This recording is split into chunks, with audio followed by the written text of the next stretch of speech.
Bonsoir chers amis, nous sommes extrêmement heureux, en tout cas moi, très heureuse de vous accueillir dans cette troisième web télé, comme on dit, organisée par l'Institut de la Vision et consacrée ce soir, vous le savez, puisque nous avons reçu déjà des questions, consacrée ce soir à la myopie, dysfonctionnement de l'œil pouvant déboucher sur une maladie, la myopie qui est un des dysfonctionnements les plus fréquents.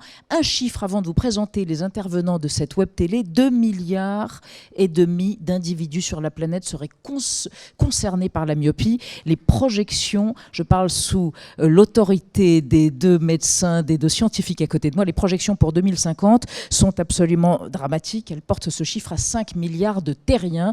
Autant dire que la myopie risque de devenir, et c'est déjà un problème de santé publique, il est important d'évoquer la prévention, la manière de soigner la myopie, que ce soit avec des lunettes, avec de la chirurgie ou éventuellement d'autres façons. Nous le ferons ce soir et puis vous le savez déjà, il y aura une quinzaine de minutes à la fin de cette web TV consacrée aux questions des patients. Nous avons reçu des questions. Alors, autour de la table, nous sommes trois. À ma droite, le professeur Ramin Tadayoni. Bonsoir. Vous êtes professeur à l'Université de Paris. Vous êtes chef de service d'ophtalmologie des hôpitaux Lariboisière, Saint-Louis et de la Fondation Adolphe de Rothschild. À côté de vous, un scientifique, bonsoir. Un savant, Serge Picot, un savant, c'est ainsi que Ramin Tadayoni le qualifie. Serge Picot, qui est directeur de recherche et qui est directeur de l'Institut de la Vision où nous nous trouvons. Voilà pour les scientifiques. Et à ma gauche, quelqu'un qui est absolument indispensable dans le dispositif, depuis, comme à chaque fois que nous organisons une web télé, un patient référent, un témoin. Ce soir, il s'agit de Cédric Tin. Bonsoir, vous pouvez prendre votre micro si vous le souhaitez. Bonsoir Cédric, vous venez de Lyon spécialement pour participer à cette réunion et vous êtes atteint d'une très forte myopie. Il se trouve que vous êtes soigné et suivi par le professeur Tadayoni. On en parlera dans un instant. Vous interviendrez régulièrement pour nous faire part de la façon dont vous vivez la myopie. Voilà. Alors, je vais démarrer de manière extrêmement élémentaire. Qu'est-ce que la myopie ? La myopie est effectivement une anomalie de l'œil dans laquelle l'œil est plus long que ce qu'il devrait être et donc cela nécessite des verres correcteurs pour que l'image se forme sur la rétine au bon endroit. Est-ce qu'il est possible de parler, bien sûr, des causes, de l'étiologie de la myopie ? Quelles sont les causes ? Est-ce qu'on a pu, est-ce qu'on peut, est-ce que l'on sait si ce sont des causes héréditaires, si c'est l'environnement, le mode de vie ? Comment est-ce que vous qualifieriez ce panel de causes qui déclenchent la myopie chez des enfants ou des adultes ? Serge Picot, peut-être ? Alors, il y a un panel très large, oui. Puisqu'effectivement, il y a des facteurs génétiques, mais il y a aussi des facteurs environnementaux. En particulier, on sait déjà que la lumière et principalement l'exposition à l'extérieur peut prévenir l'évolution de la myopie. Et donc, en fait, ce qu'il faut bien se rappeler, c'est que l'œil grandit pour essayer de mettre l'image qui est formée de l'environnement sur la rétine. Et en fait, comme cette image se forme toujours un petit peu en arrière, l'œil continue de grandir, de grandir, de grandir. Et c'est le problème. Alors, l'œil grandit, dites-vous, jusqu'à, dans certains cas, déboucher sur éventuellement, dans le cas de myopie très forte et mal soignée, ou pas soignée du tout, sur la cécité. En d'autres termes, la myopie peut-elle déboucher sur la cécité ? Est-ce que c'est un facteur général ? Alors, je vais laisser la parole à Ramin pour l'aspect pathologie et évolution. Mais ce qu'il faut savoir, c'est que quand l'œil grandit, dans la mesure où la rétine est une partie du système nerveux central, donc il y a des neurones, et en fait les neurones ne se divisent pas. Donc en fait vous avez votre quota de neurones, et donc ils doivent se répartir sur la rétine, et si votre œil grandit, eh bien la surface de rétine augmente, ce qui veut dire que la rétine devient de plus en plus fine, et si elle devient trop fine, il y a un moment où elle risque de se déchirer. C'est donc peut-être ce que va nous dire en fait Ramin. Alors, effectivement, la myopie est une des causes de cécité. On a du mal encore à chiffrer exactement quel pourcentage de la population perd la vue à cause de la myopie. Mais dans les pays asiatiques où il y a encore plus de myopie que chez nous, il y a des estimations qui classent la myopie parmi la première ou les premières causes de cécité. Donc effectivement, ça peut aboutir à une cécité. Cela ne veut pas dire que tous les myopes vont aboutir à cette complication. Donc attention, on parle de certains sous-groupes de myopes uniquement. Non soignés donc. alors non soignés, et parfois malgré les soins qu'on peut leur apporter, parce qu'on ne sait pas encore tout soigner. Alors, on va y revenir, mais je voudrais avoir le témoignage de Cédric Tin. Je voudrais que vous nous disiez à quel moment vous êtes devenu myope, tout simplement, puisqu'on va parler de la prévention, on va parler de la myopie chez les enfants ou chez les adultes, de la myopie forte. Quelle est votre histoire, Cédric Tin ? Alors, mon histoire est toute simple, c'est à l'école primaire. J'avais quelques difficultés que mes parents ont opérées, ont vu avec la maîtresse, à surtout recopier ou à faire des fautes d'orthographe. Et donc à ce moment-là, ils ont détecté chez moi une pathologie qui était la myopie et qui me rendait difficile de pouvoir identifier certaines lettres ou pouvoir voir correctement des choses, ou la lecture aussi, parfois. Qu'est-ce qui s'est passé à ce moment-là ? On vous a mis des lunettes, des culs de bouteille, comme on disait à l'époque ? Oui, comme je vous disais tout à l'heure, c'est en fonction de du niveau de myopie qu'on pourrait avoir. Là, c'est un peu un des points noirs, je dirais, quand on est myope aujourd'hui, c'est qu'on se retrouve avec des verres assez épais, souvent sur le côté, et que, comme vous le dites à juste titre, on dit souvent peut-être des culs de bouteille, mais qui ne sont pas très jolis, mais en tout cas qui nous permettent à nous de pouvoir revivre normalement, de pouvoir lire normalement et de pouvoir écrire normalement, et surtout se soigner, je dirais, cette pathologie qui nous embête et qui évolue sans arrêt. Votre myopie a évolué ? Oui. Vous souffrez d'une myopie forte ? Oui. C'est-à-dire, concrètement ? Concrètement, ma myopie a beaucoup évolué parce que c'était un côté héréditaire que j'ai eu de mes parents. Sur l'œil gauche, je suis aveugle aujourd'hui. On a essayé de le soigner par différentes opérations, mais arrivé à un moment donné, je dirais qu'on est dans la limite, et quand la maladie évolue énormément à ce niveau-là, et l'œil, je suis arrivé sur une cystite sur l'œil gauche. L'œil droit est encore, je dirais, à une vision à 1/10, mais surtout, peut-être que le professeur en parlera tout à l'heure, lié à autre chose qui s'est ajouté à côté. C'est un trou maculaire qui me fait ancrer beaucoup de lumière au niveau de la vue, et qui, en fonction de la luminosité extérieure ambiante, va me gêner, me mettre un voile blanc ou des scintillements. Ou des scintillements, comme je vous l'expliquais tout à l'heure, ce qui est un peu parfois difficile à expliquer. Oui. Alors, vous avez dit un mot, l'hérédité, la génétique. Est-ce qu'on peut en parler ? Alors, dans le cas de la myopie ? Absolument. La part génétique est réelle. Il existe des familles dans lesquelles les patients sont tous, ou toute la famille est myope. Il existe d'autres populations où on sait la myopie est très faible, donc qui sont protégées. Et entre les deux, il y a toute une population qui, selon les facteurs environnementaux, va devenir ou ne va pas devenir myope. Donc les formes monogéniques, donc réglées par un gène, sont plutôt rares, mais c'est souvent plusieurs gènes et une dérégulation générale qui va faire, d'où l'importance de la prévention, en tout cas dans cette population. Parce qu'il y a une population, on ne pourra pas empêcher, une population n'aura jamais de myopie. Et dans cette grande population intermédiaire, c'est là où il va falloir intervenir. D'accord. Mais la prévention, c'est des parents sont myopes, ils se disent automatiquement, j'ai des enfants, je vais aller faire détecter avant même que l'enfant éventuellement dise en revenant de l'école. C'est fondamental, selon vous, hein, Serge Picot. Alors après, le problème, c'est qu'on ne connaît pas encore tous les gènes qui régulent justement et qui induisent la myopie. Et c'est bien tout le problème et tout l'enjeu de la recherche qui va être de trouver ces gènes. Alors on connaît déjà certaines mutations chez l'animal qui induisent chez l'animal une myopie. Donc il y a déjà tout un panel de gènes qui peuvent induire une myopie chez l'animal. Mais après, en fait, chez l'homme, pour l'instant, il y a beaucoup de travail pour essayer d'identifier des gènes qui vont causer cette myopie et essayer de comprendre en fait le mécanisme, comment les mutations sur ces gènes induisent cette myopie, parce que ça aussi, ce n'est absolument pas connu. Vous voulez rajouter quelque chose à ce propos ? C'est absolument juste. Oui. Serge, c'est tout. Donc oui, c'est un savant. c'est notre savant. Non, c'est absolument vrai. En fait, la myopie est dans une frontière où on sait suffisamment pour agir, donc on sait des choses, et en même temps, quand on travaille à sa proximité, on sait toute l'immensité qu'on ne connaît pas encore et qu'il faudrait clarifier pour qu'on puisse être beaucoup plus efficace dans l'avenir. Alors, on parle donc de l'hérédité et on parle de l'environnement, donc l'inné, l'acquis. Le mode de vie, la sédentarité, c'est des choses qu'on entend énormément. Les gens qui nous regardent doivent se dire, mais on dit les enfants confrontés à des écrans, qui sont toute la journée sur des écrans, deviennent myopes. Alors, est-ce que ce sont des légendes ? Est-ce qu'il y a une vérité là-dedans ? Non, il y a une part de vérité là-dedans. On sait que dans les pays qui ont eu un développement économique très rapide, la myopie a évolué tout aussi rapidement. Après, exactement interpréter qui est responsable de quoi, c'est un peu plus compliqué. Oui. On sait, il y a beaucoup de données qui vont en faveur de l'exposition à la lumière naturelle à l'extérieur semble réduire les risques de la myopie.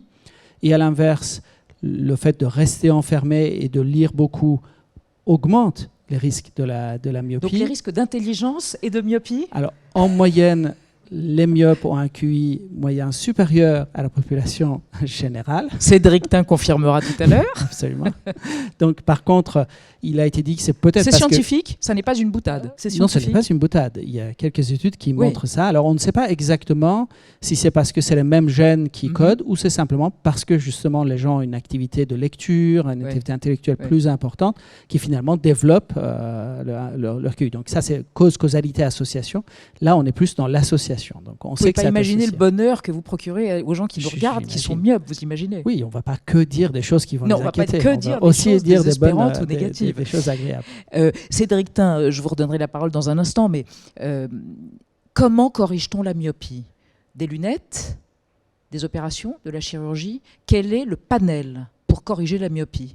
Serge Picot? Moi, je ne vais pas corriger la myopie, je ne suis pas médecin. Oui. Mais en Enfin, tout vous cas, le ce savez, qu'on quoi, sait, vous savez c'est tout. qu'on peut utiliser des verres. La difficulté des verres, c'est que parfois, en fait, une partie de l'image se retrouve quand même derrière la rétine et que certains de ces verres vont avoir tendance à, en fait, ne pas arrêter l'évolution de la myopie. Par contre, c'est extrêmement important parce que ça permet au niveau central de mettre une belle image sur la rétine, donc dans la partie où on a notre très grande acuité visuelle, donc de bien voir. Mais la difficulté, c'est que souvent ces verres en fait, vont avoir tendance à mettre la partie périphérique un petit peu en arrière de la rétine et que c'est pour ça que la myopie continue à évoluer. Et c'est pour ça que certains lunetiers ou certains fabricants de verres essayent de voir en fait, comment essayer de ramener une partie de l'image devant en fait, la rétine pour éviter cette évolution. Ramine, absolument. Effectivement, on peut corriger par lunettes, on peut corriger par lentilles, on peut corriger certaines myopies par chirurgie. Quel type de chirurgie? Vous allez nous expliquer. Oui, le plus souvent chirurgie de la cornée. Oui. Donc on va la première couche, c'est-à-dire le hublot qui est clair, dans lequel on va, pour vulgariser, on va tailler les lunettes ou la lentille directement dans la cornée, d'une manière ou d'une autre, sans aller dans le détail. Parfois, quand les gens ont une cataracte, l'opération de la cataracte va permettre au passage de corriger la myopie. Donc, on a plusieurs moyens. Ce qu'on sait, pour revenir au problème des enfants et de la prévention, c'est que ne pas corriger la myopie est en soi un facteur d'aggravation de la myopie. Donc, il faut corriger la myopie. Il faut leur mettre des lunettes corriger petits, des myopies. Il faut corriger. Ça, c'est un des éléments. Et puis, comme l'a dit Serge, et probablement des verres plus sophistiqués que les verres ordinaires aurait un rôle de prévention supérieur à la correction habituelle. Donc, le problème de la correction de la myopie n'est pas uniquement un problème de confort ou de lecture, mais parfois est aussi un problème de prévention de son aggravation. Serge Picot, et après... Je voulais juste ajouter quand même ce qui a été dit par rapport aux facteurs environnementaux. Il y a des études qui ont été faites en Chine, justement parce qu'il y a pratiquement 90% des jeunes qui sont myopes. D'une génération en ce moment actuelle, oui. Ouais. Donc c'est quand même un chiffre important. Ouais. Donc les pays asiatiques sont très concernés. Et en fait, ils ont fait des études où ils forcent les enfants à aller en cours de récréation. Et ces enfants qui sont en cours de récréation à l'extérieur développent moins de myopie que ceux qui sont restés en intérieur. D'où l'importance aussi de ces messages, comme quoi il faut vraiment envoyer les enfants jouer à l'extérieur, l'importance finalement de cette partie de récréation que nous avons beaucoup appréciée quand nous étions à l'école primaire. Eh bien, c'est un facteur quand même de prévention. Donc il faut le rappeler à tout le monde et à tous les enfants qui auront sûrement le plaisir de savoir qu'ils préviennent leur myopie en allant jouer dehors. En plus, ils s'éclatent, ils jouent aux osselets. Non, ça c'est fini. Voilà. C'était dans la gare des boutons. Et en plus, ils auront moins de chance, moins de malchance de devenir myope. Cédric Tin, on se tourne à nouveau vers vous. À propos de ce que disait Ramine Tadayoni sur cette corrélation qui est quasiment scientifique sur une forme d'intelligence liée à la myopie, une forme de rapport au monde qui serait étrange étrangement, parce que je crois que c'est votre expérience, être myope vous a permis de développer quelque chose de voyant entièrement. Vous pouvez nous expliquer ça ? Alors, comme je l'évoquais tout à l'heure, je pense que tout simplement notre corps, notre cerveau s'adapte par rapport à notre handicap. Et je le disais peut-être d'une manière un peu bizarre, mais j'ai l'impression de mieux voir aujourd'hui, de mieux ressentir les choses. Je dirais notre oui s'est développé, on me dit souvent que j'ai 4 oreilles. Notre corps s'est développé, c'est tout notre corps qui devient nos yeux, nos pieds, tout ce qu'on peut ressentir, les odeurs aussi, l'odorat, et tout ce qui est surtout aussi, je dirais, notre cerveau, c'est-à-dire que quand on discute avec quelqu'un, quand on appréhende mieux les choses, on écoute plus, on est beaucoup plus à l'écoute, et je pense que tout simplement on travaille autrement. Et le professeur me disait à juste titre, depuis qu'il me suit, que je vois maintenant beaucoup plus avec mon cerveau qu'avec mes yeux. Tout simplement parce que c'est mon cerveau qui est en train de prendre le pas aujourd'hui sur mon outil, je dirais, de vue, qui sont mes yeux, qui justement ne voient plus aujourd'hui. Qu'est-ce que ça vous inspire, ce que vous venez d'entendre ? Je crois qu'on oublie que 90% de la vision, c'est le cortex cérébral et l'œil n'est que 10%. 10% important, mais c'est que 10% de la vision. D'ailleurs, on le sait dans l'autre sens, si les enfants ont un œil bouché pendant quelques semaines par quoi que ce soit, à un jeune âge, l'œil il est toujours normal, mais il ne voit plus avec cet œil comme il faut, il n'arrive pas à lire, ça s'appelle l'amblyopie. Et chez les personnes myopes, ce qu'on a constaté, c'est que des lésions rétiniennes et des lésions oculaires qui, normalement, chez d'autres, aboutissent à une très forte baisse de vision, chez eux, n'aboutissent pas forcément à la même gêne et à la même vision. Donc, comme si, finalement, le cerveau, avec le temps, s'était développé pour être capable de décrypter mieux des signaux qui sont de moins bonne qualité, peut-être, mais qui est plus adapté et donc a un meilleur décryptage et donc, en fait, arrive à mieux voir. Et ça, certainement, aide plus tard, chez un sous-groupe de patients qui perd la vision, à continuer à conserver cette capacité à analyser avec une acuité en quelque sorte supérieure. Serge Picot, vous voulez ajouter quelque chose ? On parle beaucoup de plasticité cérébrale, hein. Je pense que c'est justement la question. Et jusqu'à présent, il y avait un dogme aussi qui disait que finalement, il fallait apprendre à voir avant 5-6 ans, qu'il y avait une période critique et qu'elle se fermait à peu près vers 6 ans. Et finalement, on commence à faire évoluer ce dogme, puisqu'il y a des patients qui ont eu des cataractes congénitales quand ils étaient vraiment bébés. Donc on pensait qu'ils ne pourraient jamais apprendre à voir s'ils n'avaient pas été opérés très jeunes. Et en fait, dans des pays où malheureusement ces enfants n'avaient pas été opérés jeunes, ils ont été opérés quand ils avaient 18-20 ans, ou un peu plus, un peu moins. Et finalement, ces personnes ont quand même appris à voir. Alors pas aussi bien qu'une personne qui apprend à voir quand il est très jeune, mais ils ont quand même appris à voir grâce à la détection des mouvements et autres, et avoir quand même une vision importante, intéressante et utile. Donc en fait, on voit que cette plasticité cérébrale que l'on pensait figée, elle a lieu même à l'état adulte. Donc c'est vraiment extrêmement important. C'est aussi dire que toute notre vie, on peut progresser, on peut évoluer. Dans cet apprentissage.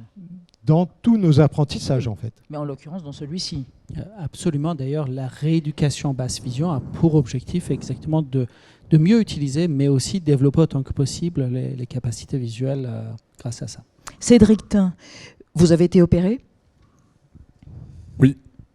J'ai eu plusieurs opérations qui ont toutes marché, heureusement, et m'ont permis de pouvoir vivre, je dirais, normalement, jusqu'à mon accident de voiture. Mais qui n'était pas lié à votre myopie ? Non, rien du tout, rien à voir. Mais du coup, et je tenais à le souligner, c'est quelque chose de magique, c'est-à-dire que, comme je l'expliquais tout à l'heure, le professeur Tadayoni parlait d'une technique où on implante une sorte de lentille dans l'œil, on a su corriger ma myopie presque à 90%. C'est-à-dire que j'étais myope à moins 18 ou moins 19 de correction, et d'un seul coup, j'avais presque plus qu'un de myopie. Je me suis retrouvé à avoir l'impression de m'endormir avec mes lunettes. Je me suis retrouvé à me doucher en voyant l'eau, que j'ai jamais vue, et des sensations qui étaient vraiment magiques. Donc, les choses se corrigent. Il parlait d'une autre aussi problématique qui était la déchirure de la rétine. De la rétine, oui. De la rétine que j'ai pu avoir en faisant du sport, tout simplement. Donc voilà, je tenais à rassurer aussi tous ceux qui sont myopes aujourd'hui, ça n'empêche pas de faire du sport. Et parce que tout simplement, on a la chance en France de pouvoir bénéficier de professeurs, de chirurgiens, de savants comme on a autour de la table, pour pouvoir, je dirais, pallier à cette maladie aujourd'hui et pouvoir vivre, je dirais, normalement. Oui. Alors, est-ce qu'on peut détailler, Ramin Tadayoni, professeur Tadayoni, la chirurgie en question dont parle Cédric Tin, ces opérations? Alors, effectivement, beaucoup des complications de la myopie peuvent bénéficier de traitements allant de gouttes jusqu'à la chirurgie. Alors, la particularité peut-être de ça, c'est que parfois, ils portent des noms communs, donc on va les reconnaître. On va dire, ah bah oui, ça, tout le monde peut l'avoir. Mais souvent, chez les myopes, ils ont des particularités, ou en termes de diagnostic, ou en termes de traitement. Donc, il vaut mieux quand même être traité par des gens qui ont l'habitude de la myopie. Et c'est tout l'enjeu pour nous, là je reprends ma casquette de professeur, c'est d'arriver à former la jeune génération à bien connaître les particularités de la myopie forte, de sa chirurgie et de sa prise en charge par rapport aux yeux non myopes pour que l'opération se passe bien. Parce que quand la première opération ne se passe pas bien, la deuxième est plus difficile encore et la troisième encore plus difficile et ainsi de suite. De quelle opération s'agit-il? Alors, les opérations les plus délicates, c'est les opérations de la rétine. Donc, il y a un certain nombre de maladies communes comme les déchirures et les décollements de rétine qui sont plus fréquents chez les myopes. Il existe aussi des complications qui portent des noms barbares comme phobioskisis myopique et d'autres qui n'existent que chez les myopes ou presque et qui vont avoir un traitement spécifique qui sont des traitements délicats. Sinon, la chirurgie la plus commune, ça va être la chirurgie de cataracte, parce que les myopes vont avoir une cataracte plus précocement. Systématiquement? Non, pas enfin, on dit que toute personne qui vit suffisamment aura la cataracte. Suffisamment longtemps aura un jour ou l'autre après, ça dépend à endurer l'opération de la cataracte. De la durée de vie et du temps prévu pour la cataracte, mais les myopes souvent font une cataracte plus précocement. Et effectivement, comme M. Tin a expliqué, il y a un côté miraculeux chez ces patients de la chirurgie de la cataracte, car après, on corrige aussi au passage la myopie, et tout d'un coup, le monde s'éclaircit et le bénéfice est super. Mais attention, je ne pousse pas à la chirurgie de la cataracte comme traitement de la myopie. Comme toute chirurgie, et particulièrement chez le myope, elle comporte des risques, dont augmentation du risque de décollement de rétine, qui est significative. Donc, elle ne doit pas être pratiquée juste par plaisir ou à la place des lentilles ou des lunettes. Elle doit être pratiquée le moment venu, quand la vue a baissé à cause de la cataracte. Quelle est la corrélation entre la myopie et le glaucome? Est-ce qu'une personne myope a 3 fois plus de risque de développer un glaucome? C'est bien ça? C'est un chiffre qui est quand même considérable. Je vois qu'en fait, vous êtes très bien préparé. Vous connaissez bien les sujets. Je suis myope et je suis glaucomateuse. Donc, vous avez absolument raison. Le risque de glaucome est augmenté chez les personnes myopes. On a même un doute pour savoir s'il n'y a pas une autre maladie qui ressemble au glaucome, qui serait une neuropathie spécifique du myope, qu'on qualifie de glaucome, mais qui ne serait peut-être pas la même chose exactement. Et le diagnostic du glaucome chez le myope est beaucoup plus complexe, beaucoup plus difficile, et hélas, souvent retardé.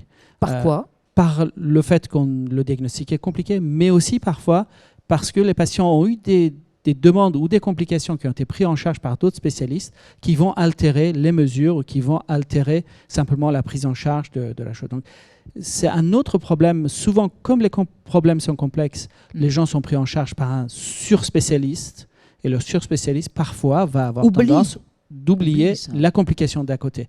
Donc, on va être traité par l'ASIC pour la chirurgie réfractive, on va oublier et les mesures vont être faussées plus tard et le patient n'aura pas forcément à l'esprit de le dire, de le signaler, avoir une carte ou quelque chose qui dit « voilà, mes mesures ne sont pas bonnes ». On va être opéré de la rétine, on va être magnifiquement guéri, on va oublier de surveiller le glaucome, ainsi de suite. Alors heureusement, les bons ophtalmologistes prennent en charge ceux qui ont l'habitude, ils font ce qu'il faut. Mais c'est un point de vigilance et là aussi, c'est notre rôle de former les ophtalmologistes et d'où cette émission aussi. Et de déclencher des vocations chez les jeunes ophtalmologistes, comme vous dites. Serge Picot. On espère aussi déclencher aussi des vocations chez des jeunes scientifiques. Oui. Parce que le problème, c'est de comprendre d'où vient cet agrandissement de l'œil et d'éventuellement de le prévenir dès le plus jeune âge. Parce qu'on éviterait que tous ces patients deviennent myopes et toutes ces complications. Donc l'idée, c'est de comprendre. Pour l'instant, on est au tout début de cette aventure. on ne sait encore pratiquement rien. On sait que c'est la rétine, c'est-à-dire la partie qui est sensible à la lumière, qui donne l'instruction à l'œil de grandir. Mais on ne sait pas quel est le message qui est envoyé, on ne sait pas quelles sont les cellules qui envoient ce message à l'œil de grandir, on ne sait pas en fait comment ce message est ensuite interprété par la tunique de l'œil pour qu'elle s'élargisse. Donc en fait, il y a vraiment toute une multiplicité de questions sur la myopie pour arriver à trouver des solutions de prévention à un très jeune âge.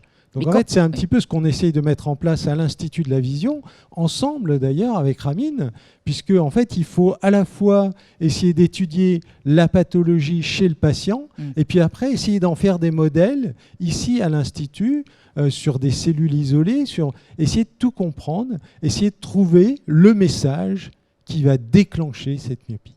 Mais comment se fait-il qu'une maladie qui touche 2,5 milliards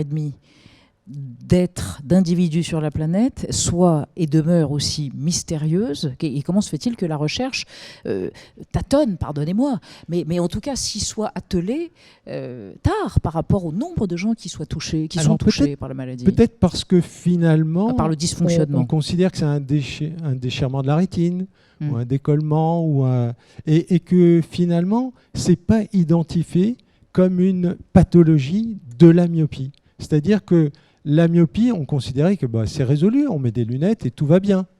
Donc pourquoi aller étudier plus puisque finalement tout va bien? Mais maintenant, ce qu'on se rend compte, c'est qu'il y a pratiquement 10% de ces myopes qui ont des problèmes. Et que c'est donc un problème de santé publique.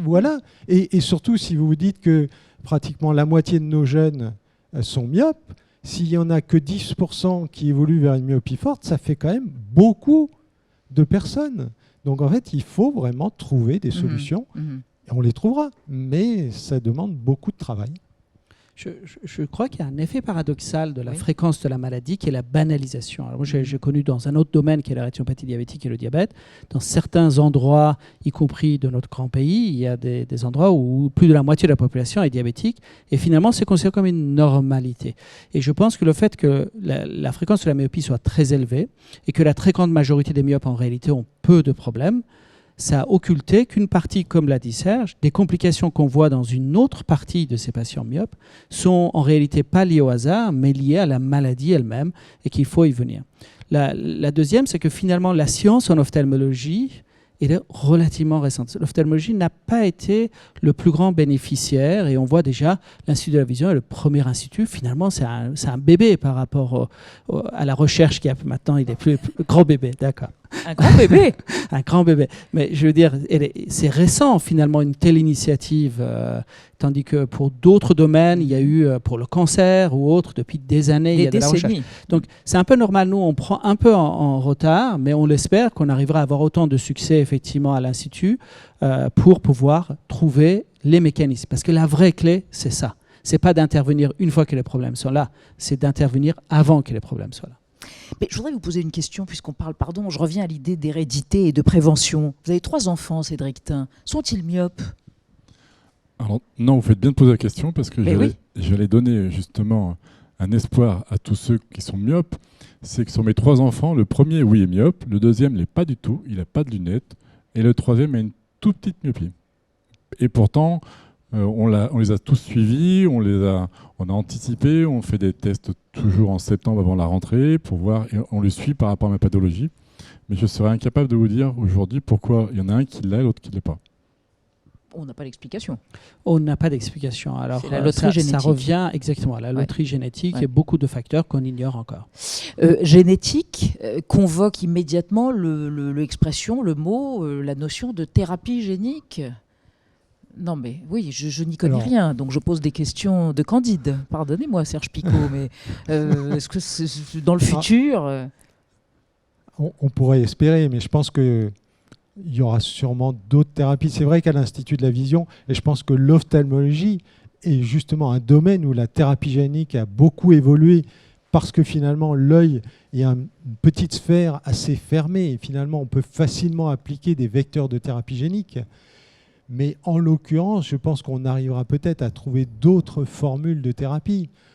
Je pense que si on trouvait le signal, par exemple, qui est envoyé par la rétine à l'œil de grandir, peut-être qu'on pourrait moduler ce signal, on pourrait éviter qu'il arrive justement donner cette information. Donc peut-être qu'une approche pharmacologique pourrait fonctionner. Il y a déjà des molécules qui ont un petit effet, mais ce n'est pas encore... Des molécules administrées sous forme de collyre, oui, par exemple. Oui, professeur. Oui, effectivement, il y a des collyres, tout simplement l'atropine, qu'on met pour dilater la pupille, qui dans plusieurs études ont montré un effet sur la réduction de la croissance de l'œil.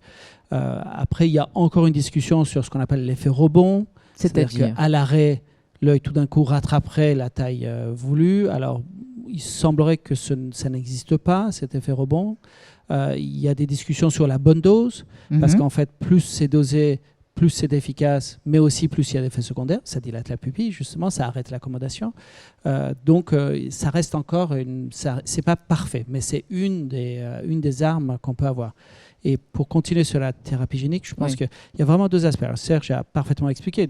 Si on voulait réparer les gènes, ça nécessiterait déjà qu'il soit un nombre raisonnable de gènes, qu'on les identifie. Mais si demain on trouvait un médicament ou une voie assez singulière qui permettrait de limiter, alors dans un avenir beaucoup plus longtemps, s'il fallait l'instiller tous les jours ou prendre des médicaments tous les jours, on peut imaginer une autre forme de thérapie génique qui consisterait à faire produire à l'intérieur de l'œil ce médicament en permanence. Ça, on tombe dans une autre forme de thérapie génique qui n'est pas ce à quoi on pense quand on prononce habituellement mais on en est très loin. Faut-il qu'on trouve déjà la voie active. C'est pas de la science-fiction.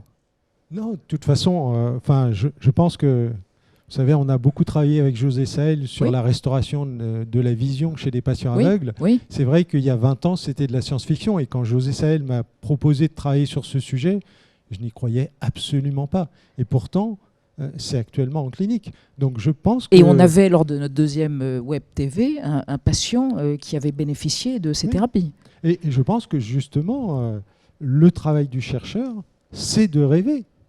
Et après, de réaliser ses rêves. Donc oui, c'est possible.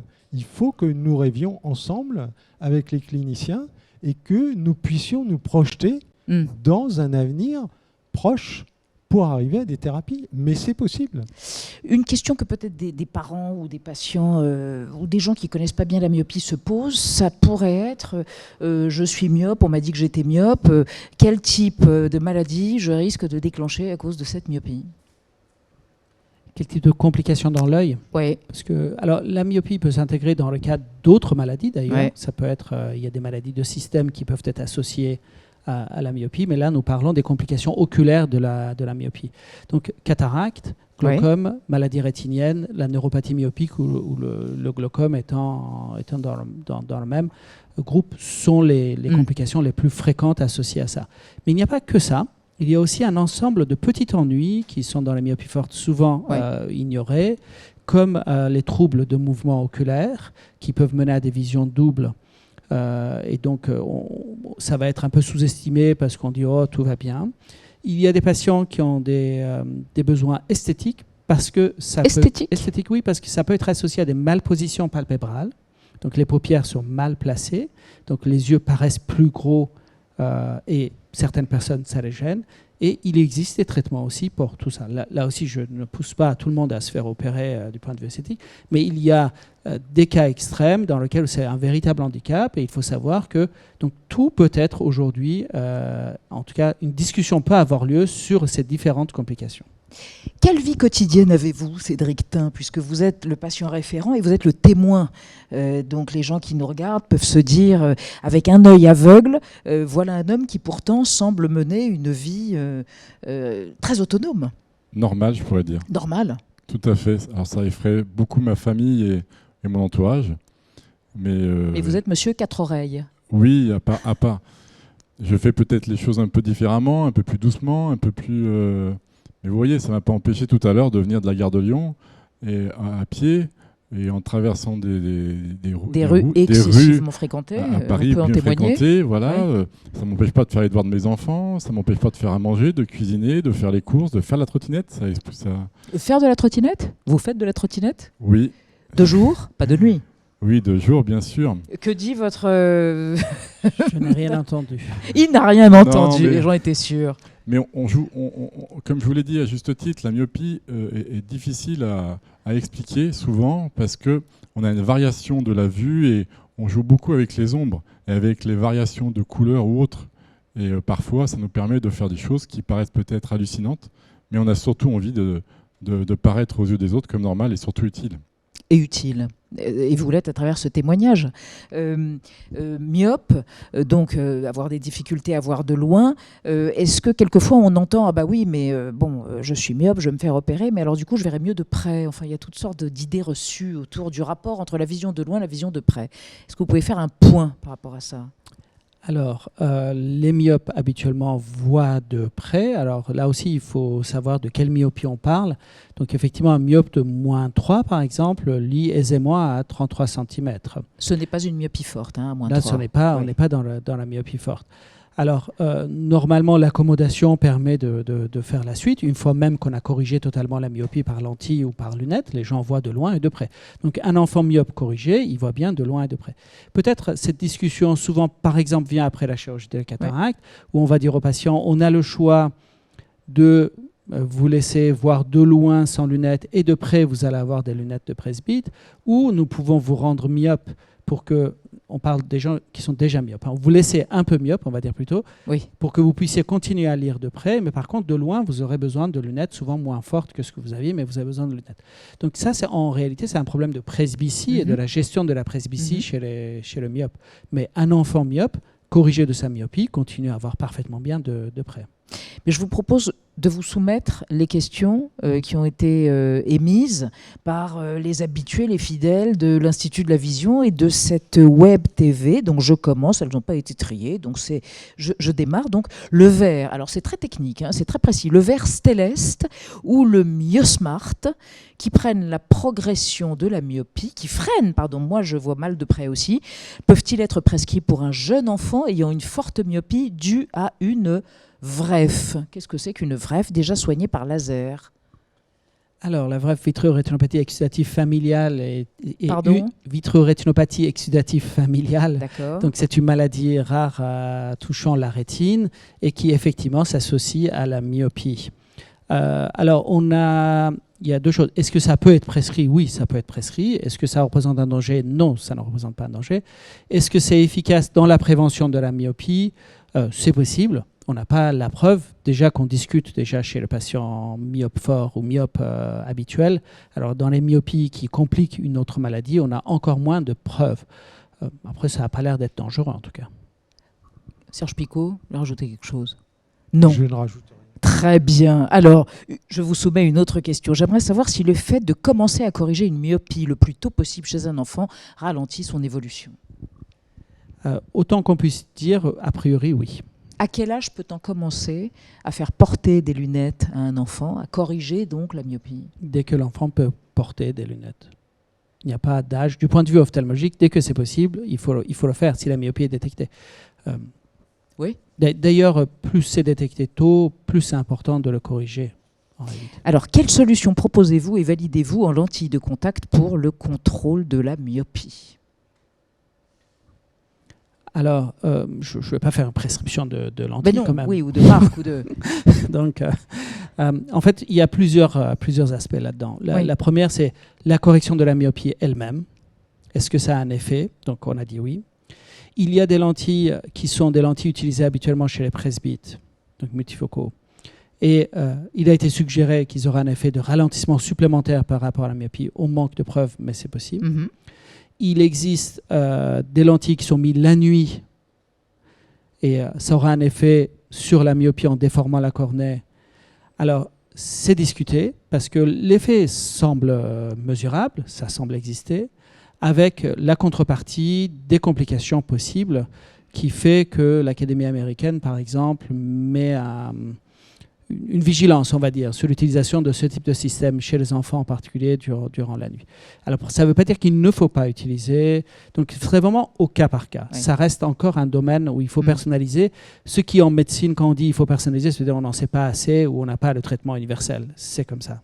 Il y a des contre-indications par rapport aux lentilles de contact, sécheresse des yeux, enfin des gènes qui, enfin voilà. Oui, clairement, il y a des contre-indications d'ordre environnemental, mais aussi oculaire. Qu'est-ce que vous entendez par environnemental ? Si les gens ne peuvent pas être dans un environnement propre, ou si les enfants ne le tolèrent pas, et ils vont l'arracher eux-mêmes leurs lentilles, finalement, il faut s'adapter à chaque cas. Les enfants, habituellement, ont des surfaces oculaires qui sont encore en bon état et qui peuvent, on peut le faire. Alors, les lentilles de contact, c'est vu. Mon ophtalmologue, une question d'Arlette, compare ma rétine à un tissu qui s'étirerait jusqu'à se déchirer. Existe-t-il une thérapie pour freiner cette évolution ? Serge, tu veux dire quelque chose avant que je... Pour rassurer Arlette, à qui son ophtalmologue adresse un tableau déchirant, sans mauvais jeu de mots. Hein ? Alarmant. Après, je pense que c'est important aussi que tous les patients comprennent pourquoi les choses évoluent et pourquoi éventuellement il y a ce risque de déchirure. Je pense que c'est bien aussi que cet ophtalmo finalement veuille faire comprendre aux patients le pourquoi et le comment de son évolution. Après, je pense que heureusement, on a en France des très bons ophtalmos qui peuvent justement éviter ou ralentir l'évolution. Donc en plus, maintenant, il y a de plus en plus de solutions qui commencent à arriver. Par rapport à ça, précisément. Hein. Mais je vais laisser Ramine... Oui. Alors effectivement, c'est une bonne question. Ça soulève plusieurs problèmes. Oui. La première, c'est la façon dont il faut décrire aux patients la situation. Déjà, l'annonce. Parce qu'il faut trouver le bon équilibre entre informer et donner aux patients l'information nécessaire sans l'alarmer. Et c'est un peu l'ennui d'utilisation des images, comme celle-là, le tissu qui va se déchirer. Des images très fortes. Donc, c'est des images qui sont très fortes. Alors, elles sont très culturellement dépendantes, elles sont très personnellement dépendantes. Donc, un bon médecin adapte en fonction de la personne qui est en face de lui le discours pour s'assurer qu'il ait bien compris, mais qu'il n'a pas été effrayé au-delà de ce qu'il doit. Traumatisant. Alors, il y a le problème de déchirure rétinienne qui se traite par laser, qui en tant que telles ne sont pas dangereuses. Il y a le problème des trous maculaires et des ouvertures postérieures, qui est un autre problème qui se traite éventuellement chirurgicalement quand ça baisse la vision, parce qu'il faut se rendre compte que beaucoup de myopes n'ont pas de baisse de vision par trou maculaire. Le trou maculaire, pardon, je vous arrête, parce que c'est ce dont souffre Cédric Tin. C'est ce que vous nous avez dit. Il faudrait que vous expliquiez, pour les gens qui ne savent pas de quoi il s'agit, ce que c'est. On en parlera après avec vous, Cédric Tin. Alors, donc, le trou maculaire, c'est un trou qui apparaît dans la macula. Jusque-là, on peut. Oui. La macula, c'est la zone centrale qui donne l'acuité visuelle. Donc, cette ouverture va être au centre de cette zone et donc va créer un problème pour voir au centre. Oui. Alors, c'est une maladie qui ne touche pas que les myopes. La majorité des trous maculaires, on en a 5 à 6 000 par an en France. Donc, ce sont chez des patients qui ne sont pas myopes. Et c'est lié au décollement postérieur du vitré, qui est un phénomène normal avec l'âge, qui parfois aboutit à ça. Chez le myope, le mécanisme semble différent et semble être lié en partie à l'élongation de l'œil. Et son traitement est aussi plus sophistiqué et spécifique au myope. Donc, on ne traite pas exactement de la même manière. Et c'est ce qui donc atteint, et c'est ce dont est atteint Cédric Tin. Exactement. Et donc, le traitement parfois fonctionne, mais le taux de succès de cette chirurgie, à un moment, n'est pas suffisant parce que, comme a expliqué Serge, il y a un moment, il manque de tissu. Et avec donc, quelles conséquences, donc, concrètes sur la vision ? Je pense que M. Tin pourra donner une vision très subjective et décrire exactement le problème. Absolument. Le trou maculaire fait rentrer trop de lumière dans l'œil. C'est-à-dire que, en fonction de la luminosité ambiante, je vais me retrouver avec un voile blanc plus ou moins important qui va venir me gêner justement ma vision. Et ce qui est un peu paradoxal, c'est qu'on a du mal un peu une nouvelle fois à le décrire. Parce que parfois on a l'impression de voir, et parfois on se retrouve vraiment, j'allais dire dans le noir, non c'est pas le cas, c'est dans le blanc. C'est-à-dire que très lumineux, très, très gêné, et avec une difficulté à avancer ou à identifier les choses. Effectivement, c'est complexe, je pense que M. Tin décrit bien, c'est complexe pour les patients de décrire parce que le trou maculaire va apparaître à un moment où il y a eu suffisamment de modifications dans l'œil et donc tous les symptômes se mélangent. Plus spécifiquement, les déformations visuelles, la baisse visuelle centrale, le fait de ne pas voir au centre des lettres manquantes sont plus liés et décrits au trou maculaire. Mais souvent, ça vient dans un contexte, comme M. Tain a expliqué, des difficultés au changement de lumière et tout ça qui sont liées à la myopie forte elle-même. Et pour répondre directement à la question, est-il possible de prévenir l'allongement de l'œil ? Absolument. Donc, on en a parlé. Au jeune âge, l'atropine, les certain nombre de lunettes et dispositifs ont comme pour ambition de le faire et un certain nombre d'études semblent suggérer qu'ils y arrivent. Et il faut le faire. Il y a eu des tentatives de ce qu'on appelle de renforcement scléral, chirurgical, qui consiste à dire, puisque l'œil est en train de s'allonger, donc on va aller mettre derrière l'œil un dispositif qui va empêcher l'œil de grandir. Ça a été fait en France, aux États-Unis. Ça a été fait en France, en Angleterre, ça a été fait un peu partout. Oui. Aujourd'hui, ces dispositifs sont parfois utilisés à but de traitement, c'est-à-dire que quand il y en a besoin de raccourcir l'œil pour X raisons, on peut le faire. Ils sont plutôt rarement utilisés. C'est relativement efficace, c'est efficace, adulte, mais ça a enfant, aussi, adulte comme enfant, oui. mais ça a aussi des complications. Donc le rapport bénéfice-risque des dispositifs existants aujourd'hui en prévention est considéré non favorable. Mais ce qui ne veut pas dire que ce n'est pas une piste qui aboutira un jour à un dispositif dans quelques différent, années, quelque chose qu'on pourra de plus développer, sûr, qui soit plus sûr, etc. D'accord. Mais aujourd'hui, on ne peut pas encore. D'accord. Alors, je continue les questions des gens qui nous regardent. Catherine, y a-t-il des risques à opérer de la cataracte des yeux à très forte myopie, -15 ? Très forte myopie, donc, vous confirmez, avec d'anciens décollements de rétine et de la DMLA. Alors, de manière générale, il y a toujours un risque à être opéré, Oui. et même, je dirais, il y a un risque à sortir de chez soi. Donc, il y a toujours un risque. Donc, à la question, y a-t-il un risque ? Oui, il y a un risque. Est-ce que ce risque est important ?